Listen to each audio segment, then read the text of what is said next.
American Sniper by Chris Kyle. There's a moment in every young person's life when you look out at the world and think, what's my place in all of this? What am I supposed to do? For most of us, that question leads to college, maybe a decent job, learning how to fix cars or code websites. But for one Texas cowboy, that question led him down a path that would make him the deadliest sniper in American military history. The story I'm about to share isn't just another war story. It's about Chris Kyle, and there's a reason his book sold millions of copies and became a blockbuster movie. It pulls back the curtain on a world most of us will never experience, the shadowy realm of the Navy SEALs, where pressure reaches incomprehensible levels, sacrifice becomes daily currency, and brotherhood is literally forged in fire. But here's the thing. This isn't just about battles in distant deserts.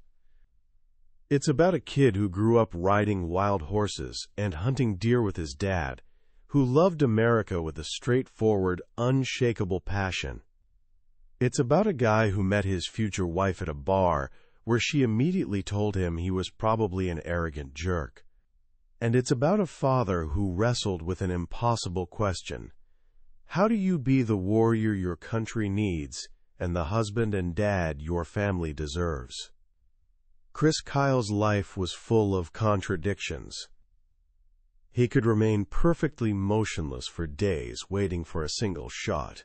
Yet he had the mischievous heart of a practical joker. His fellow soldiers called him the legend and treated him like a guardian angel.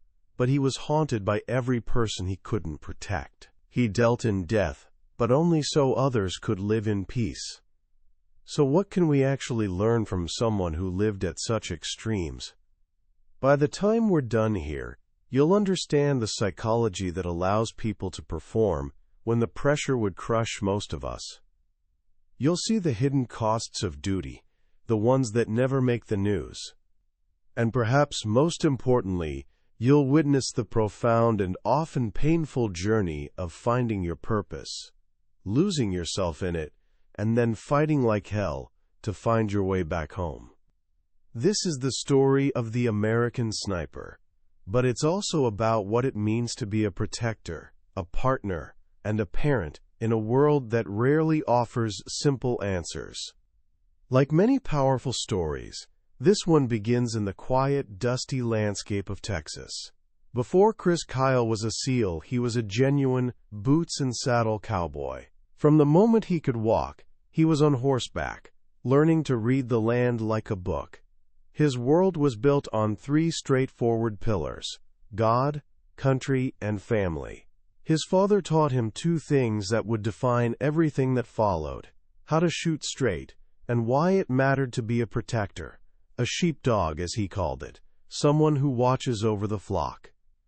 Chris wasn't a troublemaker, but he had a powerful sense of right and wrong with no room for gray areas. If he saw someone getting picked on, especially someone smaller or weaker, he felt it was his responsibility to step in. He wore that role naturally, this idea of being someone's shield. His childhood was filled with the things that shape a Texas boy: hunting trips with family, working the ranch, and the thrilling, dangerous world of rodeo. For a while, that was his universe. Riding broncos, feeling the raw, untamed power of an animal that doesn't want you on its back. It taught him patience, though he didn't know it then. But a brutal accident, a horse flipping over on him in the starting chute, left him with pins in his wrist and an abrupt end to his rodeo dreams. With one door slammed shut, another started to crack open. Military service had always been in the back of his mind. He wanted something real, a genuine challenge. He walked into a Marine recruiter's office first, but they were literally out to lunch. An Army recruiter made his pitch, but it was the Navy guy down the hall who changed everything with just 2 words: Navy SEALs. The recruiter told him about something called BUD/S Basic Underwater Demolition/SEAL Training, a 6-month crucible so brutal that over 90% of candidates wash out. It's designed to break you, to find your absolute breaking point and then shove you past it. For most people, that's a nightmare. For Chris, it sounded perfect. But then the Navy looked at his medical records and said no. Those pins in his arm from the rodeo disqualified him. His military dream seemed dead on arrival. So he went back to ranch work, living a hard but honest life under wide-open skies. Then one day in 1999, his phone rang. It was the Navy. "Are you still interested in becoming a SEAL?" The rules had changed, and suddenly they wanted him. This time, nothing was going to stop him. Boot camp turned out to be almost disappointing. He felt like it was designed to prepare you for sitting on a ship, not becoming an elite warrior. He actually got out of shape, but what came next was the real test. BUD/S. That name carries serious weight. It officially stands for Basic Underwater Demolition/SEAL, but what it really means is 6 months of being systematically torn down and rebuilt. On day one, instructors blasted them with fire hoses while they did endless push-ups on scorching asphalt. The physical pain was incredible, but Chris quickly realized something crucial. The real battle wasn't with his muscles, it was in his head. Getting through BUD/S, he says, is more about mental toughness than anything else. It's about being stubborn enough to refuse to give in when every cell in your body is screaming for you to quit. There's a brass bell sitting right there on the training grounds. Ring that bell and it all ends. You get a warm donut, a hot cup of coffee, and a ticket home. Your dream of becoming a SEAL dies right there. That bell is constantly tempting you. The most infamous part of BUD/S is something called Hell Week. It's 5.5 days of continuous, brutal training with almost zero sleep. You're cold, you're soaked, you're exhausted beyond imagination, and you never stop moving. Chris went into Hell Week with a fractured foot from a training accident just days earlier, an injury he carefully hid because he refused to be rolled back and forced to start over. He describes lying on the beach in the freezing surf, arms locked with the guys beside him, his body shaking so violently from the cold, they called it jackhammering. In those moments, he actually prayed for someone to pee on him, just for a brief flash of warmth. It's a raw, visceral detail that tells you everything about the extremes these men endure. He survived by breaking it down into manageable chunks. They got fed every 6 hours, like clockwork. So no matter how hellish things got, relief was never more than a few hours away. That simple mental trick kept him from ringing the bell. He was either too stubborn to quit, or as he jokes, maybe just too lazy to get up and walk over to that bell. Out of a starting class of over 200 men, only a couple dozen made it through. Chris was one of them. He'd proven he had the mental steel. He'd earned his place. But just as he started his advanced training, he met someone who would change his life in ways that had nothing to do with combat. Her name was Taya. He spotted her at a San Diego bar, and for him, it was love at first sight. Taya wasn't impressed at all. She'd just gotten out of a bad relationship with someone who'd wanted to be a SEAL, and she told Chris exactly what she thought of his type. "You're arrogant, self-centered, and glory-seeking." Instead of getting defensive or walking away, Chris responded with simple, genuine sincerity that caught her completely off guard. "I would lay down my life for my country," he told her. "How is that self-centered?" That was the beginning of their love story, one that would be tested by distance, war, and the crushing pressures of the life he'd chosen. Chris pursued her with the same relentless focus he'd later bring to the battlefield. Their romance unfolded over phone calls from training bases scattered across the country. He'd just joined his unit, SEAL Team 3, and was deep into intense preparation for deployment when everything changed. On the morning of September 11, 2001, he woke up to Taya yelling for him to come see the television. He watched, stunned, As the second plane slammed into the World Trade Center, his phone started buzzing with urgent messages. "Kyle, get back to base. Right now." The war had found him. His first deployment didn't take him to Afghanistan, but to the Persian Gulf as the invasion of Iraq loomed in 2003. As the new guy in the platoon, he often handled the M60 machine gun. His first real action wasn't on land but at sea, conducting what they call VBSS missions: visit, board, search, and seizure. He and his team would ride in small, fast boats, pull alongside massive oil tankers smuggling oil for Saddam Hussein, throw a grappling hook, scale a ladder up the side of the moving ship, and take control.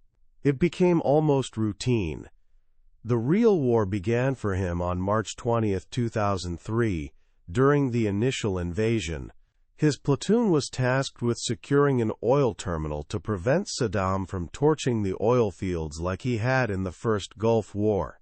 They flew in at night with anti-aircraft fire lighting up the sky around their helicopter. Their cool-looking desert patrol vehicles, basically weaponized dune buggies, were supposed to race off and secure the area. Instead, they immediately got stuck in oil-soaked mud. Military intelligence, as he dryly notes, can be an oxymoron. Stuck in the mud and heavily outnumbered, they found themselves in an intense firefight. But they had a crucial advantage: air support. Chris watched A-10 Warthogs and AC-130 gunships tear through enemy forces. "This is great," he thought. "I love this." It was terrifying and exhilarating, and in that chaos, he felt completely alive, exactly where he belonged. But a few days later, near the town of Nasiriyah, he faced the moment that defines every sniper: the first kill. His platoon was providing overwatch for Marines advancing through a small town. He was on a rooftop, looking through the scope of a .300 Win Mag rifle. He saw a woman and a child step out of a house about 50 yards away. The street was otherwise empty. As the Marines approached, the woman pulled something yellow from beneath her clothes. His platoon chief, watching beside him, identified it instantly. "She's got a grenade. That's a Chinese grenade." Then came the order: "Take the shot." Chris hesitated. It was a woman. A child stood nearby. "Shoot!" the chief yelled. "Get the grenade. The Marines." He squeezed the trigger.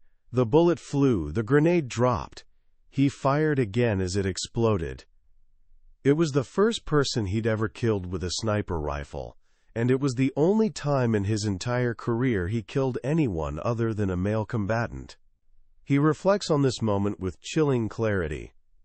"It was my duty to shoot, and I don't regret it," he writes. He believed the woman was already spiritually dead, consumed by an evil that made her willing to sacrifice her own child just to kill Americans. His shots saved several American lives, which were, quote, "clearly worth more than that woman's twisted soul." This event crystallized his worldview. The enemy wasn't just an opposing force, they were savages, a word he uses throughout to describe what he saw as despicable evil. This black-and-white perspective became his armor, the mental framework that allowed him to do his job with deadly efficiency and a clear conscience. After that first tour, he came home, but he knew he wasn't finished. He'd found his calling. He volunteered for sniper school, which he says was the hardest training he ever went through, next to Bud/S. It wasn't primarily about shooting. The real foundation of being a SEAL sniper is observation and stalking, the art of getting into position without being detected. It requires almost superhuman patience, something he admits didn't come naturally. He had to learn it, how to move with agonizing slowness, to blend so perfectly with his surroundings that he became invisible, just another shadow or clump of grass. He learned the science of long-distance shooting, how Earth's rotation, wind, temperature, and a dozen other factors affect a bullet's path. He learned his weapons intimately, from the versatile Mk11 to his workhorse, the .300 Win Mag, the rifle he'd use for most of his confirmed kills. He returned to Iraq for his second deployment in 2004, just as the insurgency was exploding into full-blown chaos. This time, his destination was Fallujah. The city had become an insurgent stronghold, a place where American contractors had been brutally murdered and their bodies hung from a bridge. The Marines were preparing a massive assault to retake the city, and Chris and other SEAL snipers were brought in to support them. From sniper positions in abandoned apartment buildings on the city's edge, he began his work. Insurgents, thinking they were safe at distances of 800 yards or more, would move into position to attack the Marines. They were wrong. Chris began taking them down, one by one. As the Marines pushed deeper, the fighting became brutal house-to-house combat. The insurgents stopped exposing themselves in the open. They waited inside buildings, setting up ambushes. Chris watched Marine after Marine get carried out, wounded or dead. He couldn't just sit on a rooftop anymore. He made a decision that wasn't in his orders. He handed his sniper rifle to a young Marine, grabbed an M16 in exchange, and went down on the street. He began leading a squad of Marines, teaching them the room-clearing techniques he'd mastered as a SEAL. He was junior in rank to their sergeant, but they respected his experience and let him take point. He was first through the door, again and again. In one house, he burst in to find a room full of Caucasians in desert camouflage, some with blonde hair. They were Chechens, foreign fighters recruited for jihad. A half-second's hesitation, he says, and he'd have been dead. He opened fire. The fighting was relentless. An RPG hit the wall of a building he was in, and the wall collapsed on his legs, pinning him. He kicked the rubble off and kept fighting. The injury would later require surgery on both knees, but he refused medical attention. In a war zone, you don't get pulled out for something like that. You push through. It was in Fallujah that his reputation really started growing. His kill count was climbing at an astonishing rate, but his most defining moment there didn't come from a sniper scope. It came from raw courage on the ground. A group of Marines was pinned down by intense fire. 2 embedded reporters were trapped with them. Chris learned about their situation and decided to act. He told the other Marines to lay down cover fire while he ran down the street, alone, into a hail of bullets. The insurgents focused their fire on him as he sprinted, rifle tucked under his arm, firing back as he moved. He reached the trapped men. "I'll cover you," he shouted. "Get out of here." He stood up and provided covering fire as they ran to safety. As the last one passed him, he glanced right and saw another Marine sprawled on the ground, shot in both legs. He ran over, grabbed the back of the man's body armor, and began dragging him back while still under fire. A grenade exploded nearby, peppering his side with shrapnel. His pistol, holstered on his leg, caught the biggest fragment, probably saving his life. He got the wounded Marine back to safety. For this action, he was recommended for a Silver Star, though it was later downgraded to a Bronze Star with Valor. He wasn't bitter about the medal politics. He didn't do it for recognition. He did it because his brothers needed him. He came home from that deployment a different person. The war was leaving its mark, not just on him, but on his marriage. Taya describes the difficulty of reconnecting. He'd come home and shut himself away for a week, needing time to decompress. The man who returned was more volatile. his temper quicker. They were two people living in different worlds, trying to find their way back to each other. The birth of their first son brought immense joy, but it came just 10 days before he had to leave for his third deployment. He admits that at the time, he hadn't truly bonded with his newborn. His sense of duty was pulling him back to war. This time, the destination was Ramadi, a city that by 2006 was considered the most dangerous place in Iraq. Many insurgents who'd fled Fallujah had regrouped there. His platoon, Charlie Platoon, nicknamed themselves the Punishers. They spray-painted the skull logo from the comic book on their gear, vehicles, and city walls. It was psychological warfare. We're here.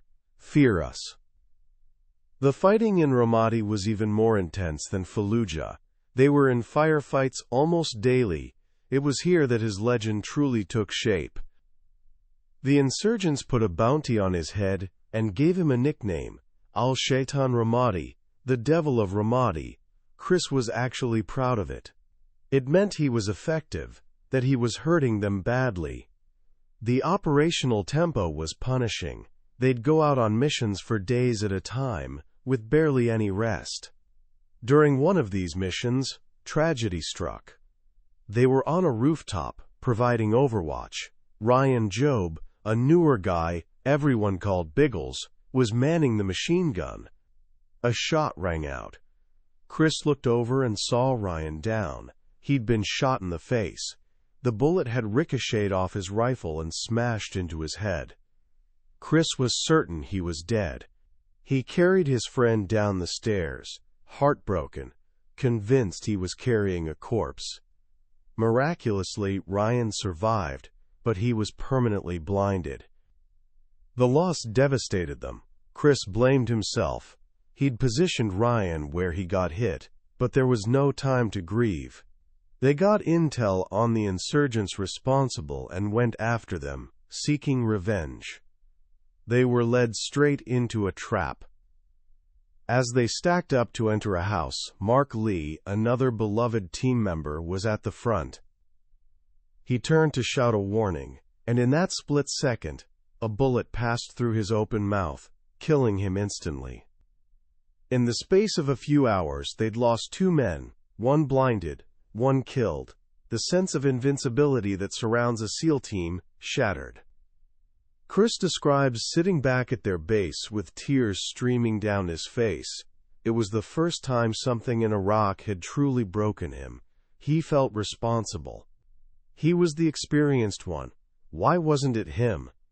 The losses took a crushing toll. His blood pressure skyrocketed. Sleep became impossible. He was haunted by the faces of those he couldn't save.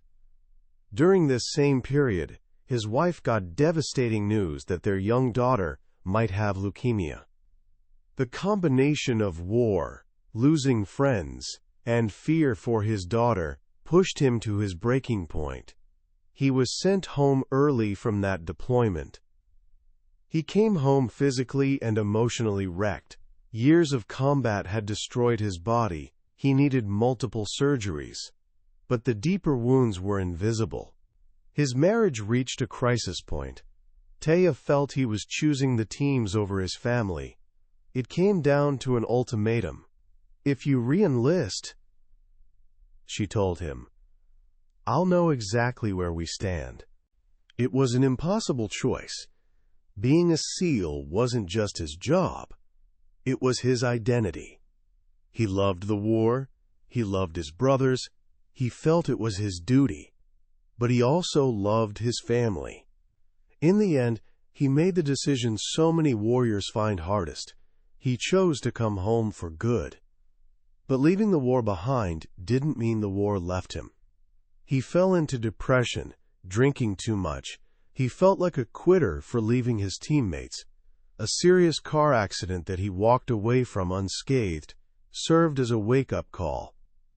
He began finding a new purpose. He started a company called Craft International, training military and law enforcement. More importantly, he began working with wounded veterans. He'd take them to ranches for hunting and fishing, just giving them a chance to be around guys who understood. In helping them, he discovered he was also healing himself. He was finally becoming the husband and father he wanted to be. He was finding peace. But the story has a tragic ending. Chris Kyle, the man who survived 4 brutal combat tours and became a legend, was killed on a shooting range in Texas while trying to help a veteran reportedly struggling with PTSD. The protector, the sheepdog, died while watching over one of his own. When you finish American Sniper, you're left with a deep sense of how complicated war really is, and how complex the people who fight it truly are. This isn't a simple heroism story, though Chris Kyle was undeniably heroic. It's a raw, unflinching look at what makes a warrior. What strikes me most is the brutal honesty throughout. Chris doesn't romanticize war. He describes it as savage, evil, and sometimes, jarring as this sounds, fun. That last word makes us uncomfortable, doesn't it? But it's that honesty that makes this story so valuable. He opens a window into a mindset few of us can comprehend. The ability to compartmentalize, to see the world in stark terms, to find purpose and even exhilaration in the midst of chaos and death. It's a mindset forged in the fires of Bud/S and sharpened on the rooftops of Fallujah and Ramadi. It's what allowed him to do his job and protect his brothers. But the book also reveals the cost of that mindset. The warrior who's incredibly effective on the battlefield often becomes a stranger in his own home. The hypervigilance that keeps him alive in Iraq makes it impossible to relax in a quiet suburban neighborhood. The emotional armor that protects him from war's horrors also builds a wall between him and the people he loves most. Taya's voice in the book is absolutely crucial, because it reminds us that for every soldier on the front lines, there's a family fighting a different battle at home. Her struggle, loneliness, anger, and unwavering love provide the story's emotional heart. So what's the lesson here for someone trying to find their way in life? I think there are several. First, it's about purpose. Chris Kyle found his purpose in being a protector. It started when he was a kid standing up for others, and it culminated in him becoming a shield for his country. Finding that thing you're willing to dedicate your life to, that purpose beyond yourself, is one of the most powerful journeys anyone can take. Whether you're a soldier, teacher, parent, or artist, that sense of mission gives life real meaning. Second, it's about the true nature of strength. It's not just physical toughness, though Chris had that in abundance. Real strength is the mental fortitude to keep going when everything in you wants to quit, like he did during Hell Week. It's the emotional courage to face your own demons when you come home, to admit you need help, and to fight for your family with the same intensity you fought the enemy. And it's the moral courage to make impossible decisions under unimaginable pressure. Finally, Chris's life after the Navy offers perhaps his most powerful lesson. He found a new mission, serving fellow veterans. He understood their wounds weren't just physical. He knew they needed camaraderie, purpose, and someone who genuinely understood what they'd been through. He showed us that service doesn't have to end when you take off the uniform. We all have a responsibility to look after those who've protected us. How can you apply this? You don't have to be a Navy SEAL to be a protector. Look for people in your life, in your community, who need someone to stand up for them. Find your flock and be their sheepdog. And when you meet veterans, don't just offer a quick thank you for your service. Actually listen to their stories. Treat them not as victims, but as the heroes and valuable community members they are. That's how we honor the legacy of people like Chris Kyle. The story of the American Sniper is tragic, but it's also a powerful testament to human resilience. It reminds us that our greatest battles often aren't against an external enemy, but within ourselves. The struggle to find our purpose, to love and be loved, and to find our way home. Conclusion. That was our look into American Sniper by Chris Kyle. We've walked through the major moments of his life and career, but a summary is like looking at a photograph of a mountain range. You can see the peaks and valleys, but you can't feel the wind, the chill in the air, or the effort it took to reach the top. The real power of this book lives in the raw, unfiltered voice of Chris and the heartfelt perspective of his wife, Taya. It's in the small details, the jokes between firefights, the quiet moments of doubt, and the profound love, holding it all together. The summary is your map, but the real treasure is in reading the book itself. If you've been moved by this story of duty, sacrifice, and the search for peace, I really encourage you to pick up a copy. It's a journey you won't forget. You'll find a link in the description below. Also, if you found this valuable, please show your support by liking this summary and subscribing to the channel. That way, you won't miss our next deep dive into another book that's shaped leaders and thinkers around the world. Let's keep exploring these powerful ideas together.